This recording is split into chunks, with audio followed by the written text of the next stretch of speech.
আসসালামু আলাইকুম রহমতুল্লাহি ওবরাকাতু। বন্ধুরা, এটি হচ্ছে নর্মাল একটি এয়ার কুলার। তো এটা কমপ্লিট রিমোট কন্ট্রোল সিস্টেম। এই সিস্টেমটা কমপ্লিট থাকা অবস্থায় ফ্রিজারের কম্প্রেসার, রিলে ওভারলোড, কন্ডেন্সার এবং নন ফ্রস্টেড চেম্বার ইউজ করে এইটাকে এয়ার কন্ডিশনে রূপান্তরিত করা হয়েছে। তো বন্ধুরা, এটা হয়তো একটু দেখতে ভালো লাগতেছে না, অত্যন্ত সুন্দর কুলিংটা আসতেছে, যা আপনাদেরকে বোঝাতে পারবো না। যারা এই ধরনের এয়ার কুলারগুলা কে কনভার্ট করতে চান, অবশ্যই আপনারা কনভার্ট করেন। অত্যন্ত সুন্দর এইটার পারফরমেন্স। এটা যখন কনভার্ট করবেন, অর্থাৎ একটি কমপ্লিট ফ্রিজারের ডিপোর মধ্য থেকে যে ঠান্ডা বাতাসগুলো আসতেছে, এইগুলা এই এয়ার কুলারের যে ভিতরের পার্টটা আছে, এই পার্টের মধ্যে নন ফ্রস্টের একটি চেম্বার এখানে ঝুলন্ত রেখে এই সামনের যে ফ্রন্টের যে কুলারটা আছে, এই কুলিংটাতে শুধু বাতাসটা নিয়ে আসতেছে। আর এই যে কন্ডেন্সার যেটা দেখতে পাচ্ছেন, একটু অত হিট হচ্ছে না, নর্মালি হিট আপ হচ্ছে। তো এইটা কন্ডেন্সারটাকে দুই ভাগে ভাঁজ করে এইটাতে পিছনের দিকে লাগিয়ে রেখেছি। আপনারা আপনাদের মতো করবেন। এটাকে চাইলে আপনারা বক্স করে বাইরে বাতাস দিতে পারেন। আমি জাস্ট দেখানোর জন্য এইটাকে প্রাথমিক অবস্থায় এইটাতে কতটুকু সাকসেস হতে পারে সেটার জন্য আমি ভিডিও করেছিলাম। আমি সাকসেস। আর এইটার যে কম্প্রেসারটা ভিতরে ইউজ করেছে, এটাকে কমপ্লিটলি পিভিসি বোর্ড দিয়ে আলাদা করে, যাতে ভিতরের দিকে অর্থাৎ চেম্বারের দিকে বাতাসটা না যায়, ঠিক সেভাবে এইটাকে বক্সিং করে বাইরের দিকে বাতাসটা প্রুফ করে নিয়ে আসা হয়েছে।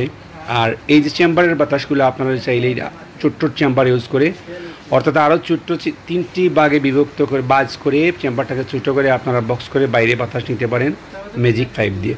তো আমি এটাকে জাস্ট কনভার্ট করে দেখালাম কতটুকু এইটাতে সুন্দরভাবে বাতাস আসতেছে, অর্থাৎ ঠান্ডাটা কেমন আসতেছে আপনাদেরকে বলে বোঝাতে পারবো না। অনেক সুন্দর এইটার কুলিংগুলা, অনেক সুন্দর কুলিংয়ের বাতাস।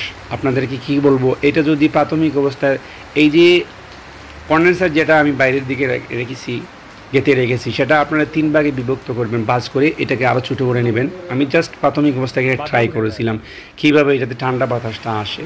তো বন্ধুরা, এটা এত হিট আপ হচ্ছে না, মোটামুটি এটা মিডিয়াম হিট আপ হচ্ছে। আর সামনের দিকে যে কুলিংটা আছে, এটাতে হাই স্পিডে না দিয়ে আমি নর্মালে চালাচ্ছি। খুব সুন্দরভাবে এটা ঠান্ডা বাতাস আসতেছে, যা আপনাদেরকে বোঝাতে পারবো না। আপনারা এটা কনভার্ট করতে পারেন, খুবই সুন্দর পারফরমেন্স পাবেন, তেমন টাকাও খরচ হচ্ছে না। আমি এটাতে একটি এটা বাজে বডি খারাপ একটা ফ্রিজার থেকে completely compressor, relay overload, chamber এবং কন্ডেন্সার কুল এইটাতে আমি ইউজ করেছি। আর এই যেভাবে আমি কন্ডেন্সারটা বাইরের দিকে রাখছি, আপনারা আরও সুন্দর করে রাখবেন। আর এইটার বাতাস অর্থাৎ কুলিংটা এত সুন্দর আসতেছে, আমি বলে বোঝাতে পারবো না। যারা এগুলার কাজ করেন তারা বুঝতে পারবেন। অর্থাৎ একটি ডিপের বাতাস, কমপ্লিট একটা ফ্রিজারের হাই কোয়ালিটির ডিপ যেটা সেটা থেকে যে বাতাসগুলো আস্তে আস্তে আসতেছে, ঠিক সেই বাতাসগুলো এটাতে আসতেছে। এটাতে remote system completely A to Z ঠিক রয়ে গেছে। শুধু আমরা ঠান্ডার আগের যে অর্থাৎ কুলিং সাইডটা ছিল, এইটাকে আমি কেটে এটাতে শুধু চেম্বার বসিয়ে দিয়েছি। এটাতে low speed, medium speed, high speed সব কিছু ঠিক আছে, সুইং সম্পূর্ণ সব কিছু ঠিক আছে। শুধু এটাতে ক্রস করা হয়েছে শুধুমাত্র পিছনের যে কুলিং পার্টটা আছে, অর্থাৎ যে কুলিং, অর্থাৎ যে এই যে এইটার দিকে পানি ঢুকতো, পানি ঢুকার উপরের দিকে পানি আসতো আর নিচের দিকে পিছনের নেটে পড়তো বাতাস। পানিগুলো নেটে পড়ার পরে এগুলোর নেট থেকে একটু ঠান্ডা বাতাস আসতো।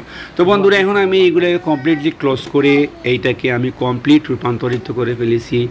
আপনারা আপনাদের মতো করবেন। অনেক সুন্দর এইটার পারফরমেন্স হয়েছে, যা আপনাদেরকে বোঝাতে পারবো না, আপনাদেরকে বলে বোঝানো যাবে না। এত সুন্দর, এত স্মুথভাবে যে বাতাসগুলো ভিতর দিকে আসতেছে। শুধু আপনারা কন্ডেন্সারের হিট আপগুলো আপনারা বাইরের দিকে নিতে হবে। যেভাবে হোক আপনারা আপনাদের মতো বক্স সিস্টেম করে নেবেন। যাই হোক বন্ধুরা, যদি প্রোডাক্টটি ভালো লেগে থাকে আপনারা বানাবেন। ভালো থাকেন, সুস্থ থাকেন। ওয়া আখিরু দাওয়ানা আলহামদুলিল্লাহি রাব্বিল আলামিন। আসসালামু আলাইকুম।